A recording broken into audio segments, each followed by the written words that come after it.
All your favorite wrestling shows rolled into one.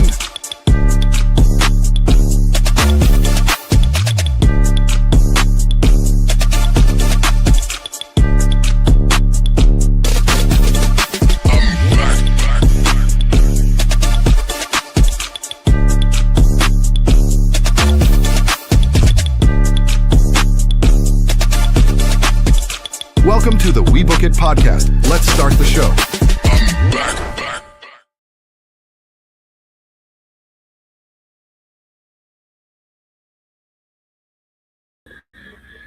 Yo, what's good? We Book It family. Sorry, I wasn't actually on the stage when we first kicked it off, but welcome to another edition of the Friday night, Saturday morning main event of the SmackDown Lowdown with yours truly, Mr. Teddy Lemon Pepper Stepper himself. I'm here. How y'all doing? Good morning. I know y'all used to see me on Friday nights, but we are doing it Saturday morning. Unfortunately, I had to go pay bills last night, which means I had to go clock into work, and I'm tired. But let's get into SmackDown last night. SmackDown opened up with Gunther in the ring and with Adam Pearce, and Gunther is still on his rampage and upset about everything. And Adam Pearce tried to tell Gunther, had you chilled out and not attacked Nick Aldis last week, you would have found out that your tag team match had implications to it. And of course, Gunther being the hothead he is, Gunther ain't trying to hear nothing. So he messed that up for himself. And Adam Pearce is telling him, like, man, you need to be thanking Nick Aldis, because if it wasn't for Nick Aldis stepping in and saying that this match still needed to happen, that the special stipulations would not be implicated for the match. And Gunther's looking like special implications or, certain things that's going on with the match. And basically, the thing is that if Sami and Gunther win tonight, because tonight is Saturday night's main event, if Sami and Gunther can win tonight, they will now be added into the WWE Undisputed Championship title match at SummerSlam, and it will be a fatal four-way, which will mean it'll be CM Punk versus Cody Rhodes versus the Ring General, Gunther and Sami Zayn. So thoughts on that? I would actually like to see a fatal four-way.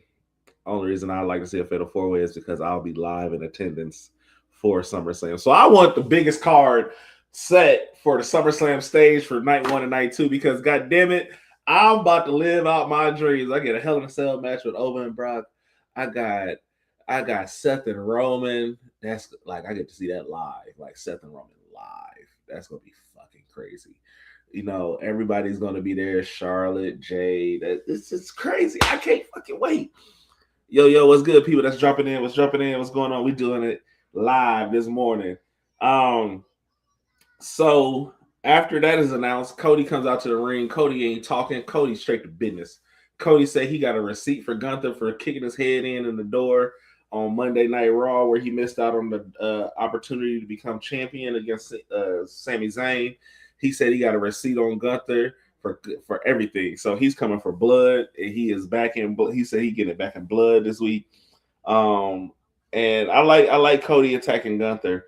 Now with SmackDown being a runtime of 2 hours, they do a lot of compacting their storylines as well as backstage segments. So we lose a little bit in that aspect, but as far as the flow of the show goes, it goes very smoothly with the 2 hour range. They just got to find a way to keep the main event where it's not 5 to 10 minute main event, but it actually sustains the time that you want to see a main event.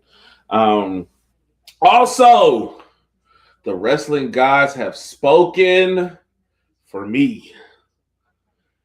Rhea Ripley, unfortunately, is not able to defend her title at SummerSlam. Like we didn't know that already. So with that, now we have a fatal 5-woman ladder match coming up at SummerSlam. But in the course of that, we got qualifying matches. Going into that, and tonight, well, last night on SmackDown, we had 2 women's qualifying matches for that match. One of them being Jade versus Nia, and the other one being JC Jane versus Tiffany Stratton. But after they talk about Rhea Ripley not being able to compete and defend her title, we have a match to start the night off. And once again, it is the Prince Finn Bálor kicking off SmackDown with a good match. Thank you, Sydney. Thank you, Sydney. How you doing this morning? We have Finn Bálor now going against Talla Tonga. Last week he beat Tama. This week he gets Talla Tonga, and he puts on a great match with Talla. And Talla is really good holding his own as an individual, as an in-ring competitor. What's going on, Nick? How you doing? I'm good. Tired, but I'm good. We here talking SmackDown. So everybody say what's up to everybody in the chat, while we going live, baby. I won't be here long, but we're going to be here for a good time today. And Finn Bálor ends up winning the match against Talla Tonga, hitting 2 coup de grace. And Talla sold both of those really well. So I'm pretty excited to see what comes next, because I can really see Finn Bálor, Talla, and Tama coming together. And maybe if you can add Shinsuke in there, and we can have a new version of the Bullet Club in WWE, which would be very, very intriguing and exciting, because we've never got to see the Bullet Club in WWE. So I hope we get to see that. That's one of my big goals. Then after Finn wins, we get CM Punk talking to Adam Pearce, questioning and concerning about the tag team match that'll take place tonight. Because he's looking at it as like it's an opportunity for basically Cody to get hurt. He doesn't want Cody to get hurt, because if Cody gets hurt, that implements his title to be a fatal 4-way instead of a one-on-one match. CM Punk doesn't like those odds. But I mean, who cares? You've been off of TV for 2 months, and then you come back like you own the place and shit. Like, it is what it is, Phil. It is what it is. I know AC is gonna be upset because I'm talking about her man's Phil, but Phil can go back to his wife and try and make a kid or something, and I'll be perfectly fine with that. But hey, it is what it is. After that segment, we get CM Punk and Damian Priest talking. Also, this is all conjoined in the same segment.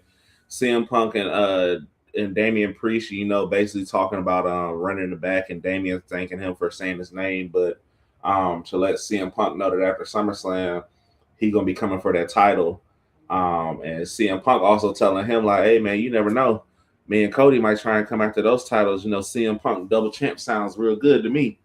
So we'll see. I doubt Cody's gonna go for a tag team run when he wants to be QB1 as the WWE champion.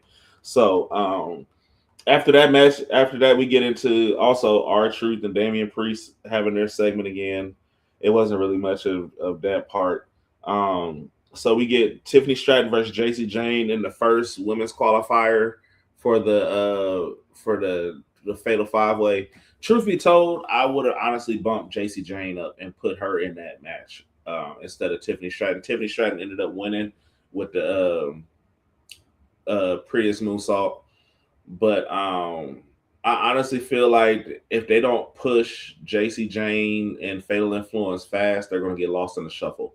And truthfully, I would like to see what WWE can do with them, because they're the perfect heels. Like, I don't say this much about people, but JC Jane and Fatal Influence are the perfect women heels to have in WWE, alongside with Jade Cargill, Michin, and B-Fab, along with the Irresistible Forces. Like, they're solidified as just being heels. They don't want to be liked. They don't care about none of that. They're strictly heels, and I love that. We get after that match, we get a segment of Trick Williams talking about what happened with Baron Corbin and Carmelo.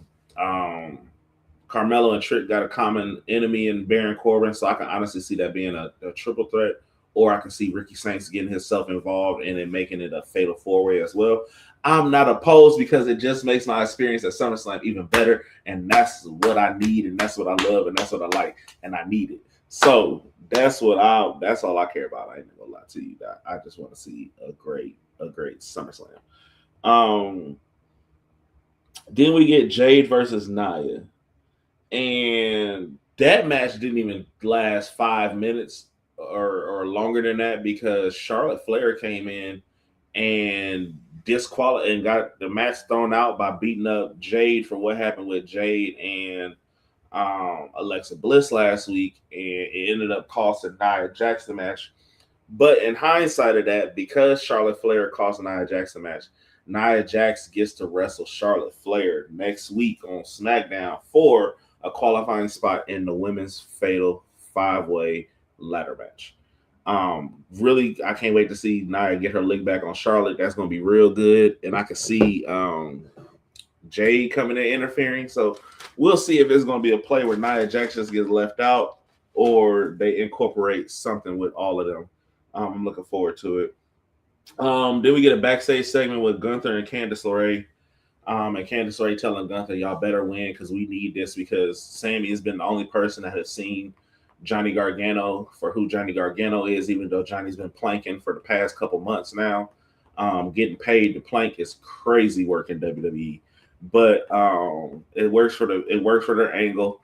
But then Candice LeRae gets attacked by Blake Monroe. So I believe this is going to bring back Candice LeRae to the ring. I just hope she doesn't get squashed because of what they're trying to do with Blake Monroe. But yeah, we'll see how that goes with them. We had Fraxiom versus the War Raiders, which was a pretty good, intense match. Just high flying, crazy moves, stuff happening. And of course, the War Raiders won that one. So they're building their stake as the AAA tag team champions, and just trying to collect more gold and do more things throughout the WWE and work both of those avenues. So I'm glad to see that they're still getting their stuff, because they were a really good tag team, especially when the New Day was around, especially when the Anderson Gallows and all them were around. So I'm really curious to see what happens with them, and I'm looking forward to it.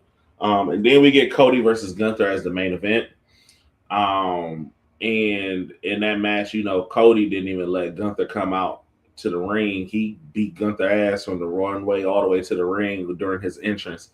Cody didn't even give his entrance, and that was because they were short on time, because when that match started, they only had like 10 minutes left of the show, so they had to go ahead and do something. So that run-in was definitely understandable for what they had going on.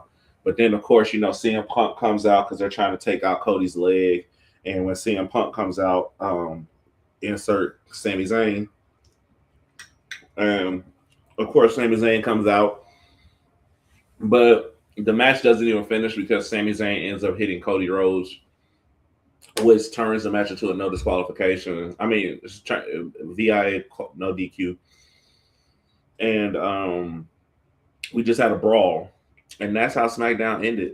It was with a brawl between Gunther, Sami Zayn, Cody Rhodes, and CM Punk. So with a 2-hour time limit, with a new formatted show, you get a lot of action, less backstage segments, but meaningful in some aspects when they got the right storylines going. But all in all, that was a SmackDown Lowdown for the week of this week that it is.